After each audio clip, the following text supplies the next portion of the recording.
अरे इसको क्या हो गया? इसका पूरा चेहरा काला कैसे पड़ गया? जल्दी से कोई डॉक्टर को बुलाओ और देखते हैं यह काला कैसे हो गया।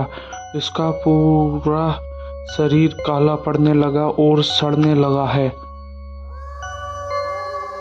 यह बात है गांव रत्नापुर, जो कि बहुत ज़्यादा प्रसिद्ध गांव था। और लेकिन उस गांव की एक खासियत थी कि वहां पर रात में 6 बजे के बाद कोई भी घर से बाहर नहीं निकलता था। रात 6 बजे और सब घर के अंदर बैठ जाते थे और सुबह 7 बजे ही निकलते थे, क्योंकि वहां पर एक दानव घूमता था, जो कि अगर कोई भी 6 बजे बाद उसको दिख जाता तो वह पकड़ कर ले जाता था।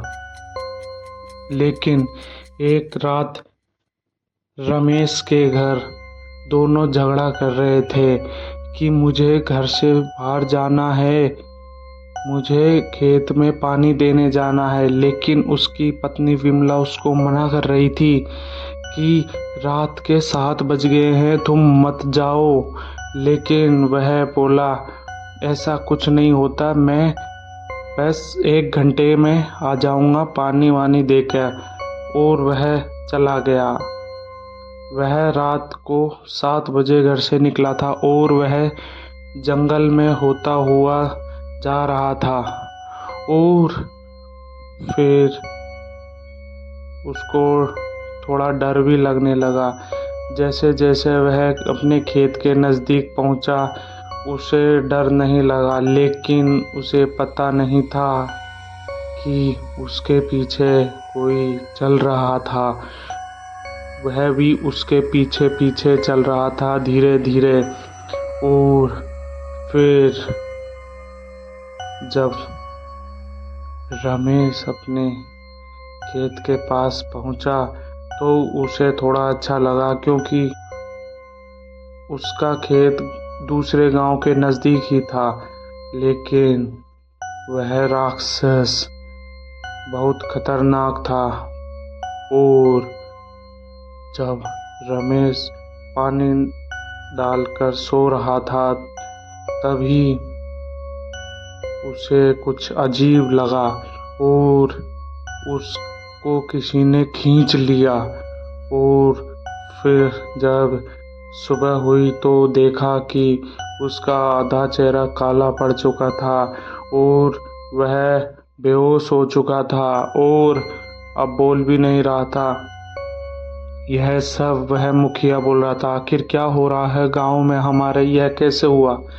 और फिर वह 4-5 लोगों से बात करता है और बोलता है यह अपने गांव में क्या हुआ, आज हमें पता लगाना होगा।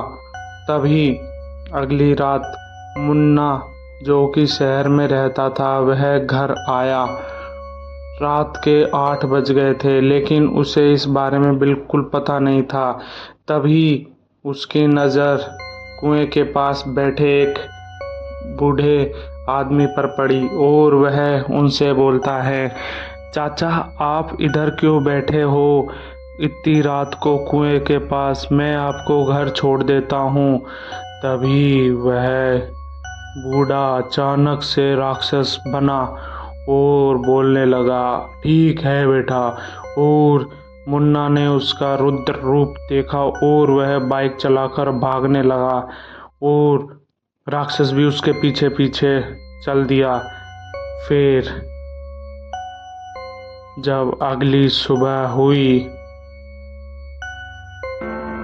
तो क्या देखते हैं कि गांव के चौराहे पर मुन्ना की लाश पड़ी है और उसके ऊपर कौवे खाना खा रहे हैं उसको। यह देखकर रामू नाम का किसान देखता है और जोर जोर से चिल्लाता है और बोलता है, ये देखो प्रधान जी, एक और लाश, जो कि यह तो अपने गांव के बीच में चौराहे पर मिली है। यह बात सुनकर मुखिया काफ़ी घबरा गया और वह डिटेक्टिव जॉन नाम के लड़के को गांव बुलाता है और उसको पूरी बात समझाता है कि हमारे गांव में ऐसा कुछ चल रहा है। और सब कुछ समझाने के बाद जॉन बोलता है, ठीक है सरपंच जी, मैं देखता हूँ कि कौन है, क्या हो रहा है आपके गांव में। और वह रात में जंगल में जाता है और उसको वह राक्षस दिख जाता है।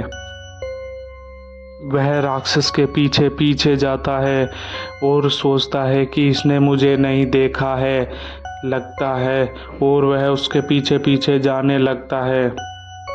लेकिन उसी रात 12 बजे मुखिया घर के बाहर आया और जॉन जोर जोर से चिल्लाकर बोल रहा था, मुखिया जी, मुखिया जी। और वह बेहोश होकर गिर गया और उसके हाथ में एक पर्चा था और उस पर लिखा था, मैं वापस आऊँगा, मैं हूँ तुम्बाड़। हा हा हा हा हा। यह देखकर अगली सुबह जब सब आए तो मुखिया ने 4-5 बड़े लोगों को बुलाया और बताया कि यह देखो, रात वह डिटेक्टिव जॉन के साथ क्या हुआ। उसकी लाश मेरे को मिली और उसके हाथ में कागज़ था। तभी चमेली नाम की एक लड़की आती है उनके पास और बोलती है, मुखिया जी, इसका इलाज मुझे पता है, मैं इसका समाधान कर सकती हूँ। लेकिन मुखिया ने उसकी बात नहीं सुनी और उसे भगा दिया कि यह लड़की है। और फिर मुखिया बात करते हैं कि मेरा एक जानकार है, और सिंघम नाम का एक पुलिस ऑफिसर उस रात जंगल की ओर आ रहा था और उसको भी वह राक्षस दिखता है, लेकिन उसने गाड़ी नहीं रोकी और वह स्पीड से मुखिया के घर पहुंच गया और भागता भागता हुआ आया और बोलता है, सरपंच जी, आपने इतनी रात को क्यों बुलाया। तो वह बोलता है, मैंने आपसे सुबह आने के लिए कहा था, आप तो इतनी जल्दी आ गए। चलिए अब ऐसा कीजिए, आप इधर आराम से सो जाइए, सुबह बात करते हैं। और फिर सरपंच जी और सिंघम सर गांव से उनके ऑफिस की तरफ चले जाते हैं। और जब दोनों उनके ऑफिस के पास जाते हैं तो सिंघम सर बोलते हैं, यह कैसा ऑफिस है, ना तो यहाँ लाइट है, बस जंगल है, जंगल के बीच में मैं क्या करूँगा अकेला। तभी मुखिया बोलता है, मैं रतन लाल नाम का एक चौकीदार है, मैं वह आपके साथ रखता हूँ, वह आपकी मदद करेगा और हमारी भी मदद कीजिए आप उस राक्षस को भगाने में। यह बात करके मुखिया चला गया और सिंघम सर और रतन लाल आपस में बातें करते हैं कि यह क्या चल रहा है गांव में 2 लाश मिल चुकी है। और फिर वह अंदर जाते हैं तो देखते हैं कि पुलिस स्टेशन तो बिल्कुल कबाड़ हो चुका था। और रतन लाल उनको बताता है कि कैसे कैसे दोनों आदमियों की मौत हुई, कि रात में 6 बजे बाद गांव से नहीं निकलना चाहिए, ना कि घर के बाहर। यह बात सिंघम सर ने हल्के में ले ली थी और वह रात में 7 बजे घूम रहे थे। तभी उनके पीछे काली परछाई दिखी तो रतनलाल जोर से चिल्लाया और सिंघम सर भागते भागते आ गए और बच गए। फिर वह दोनों रात के 12 बजे जंगल में जाते हैं और सिंघम सर बोलते हैं, आज देखते हैं कि कौन है यह राक्षस, क्या चाहता है। और वह जंगल के पास चले गए और उन्हें एक हवेली दिखी जो कि रत्नावली की हवेली थी। सिंघम सर बोलते हैं, यह क्या है, किसकी हवेली है। तो रतनलाल बोलता है, यह रत्नावली की हवेली है, इधर कोई नहीं रहता। फिर अगली सुबह जब दोनों जंगल से वापस आ रहे थे तो उनके पीछे पीछे एक काला साया आ रहा था जो उन्हें पता नहीं था कि कौन है।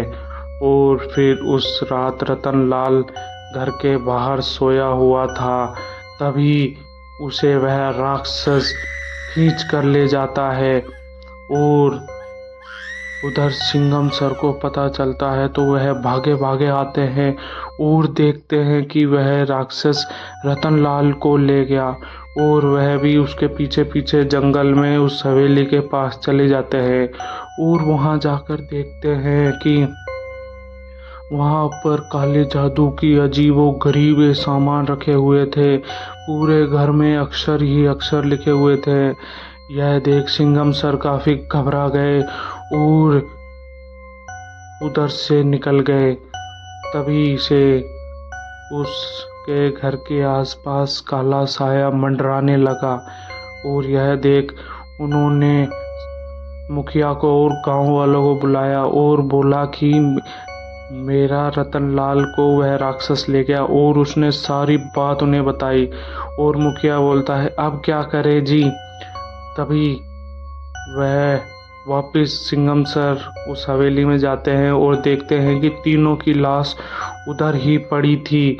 और सिंघम सर वहां पर चमेली को देखते हैं और पूछते हैं तुम यहाँ क्या कर रही हो, आखिर कौन हो तुम और कौन है वह राक्षस। यह जानने के लिए पार्ट 2 जरूर देखें।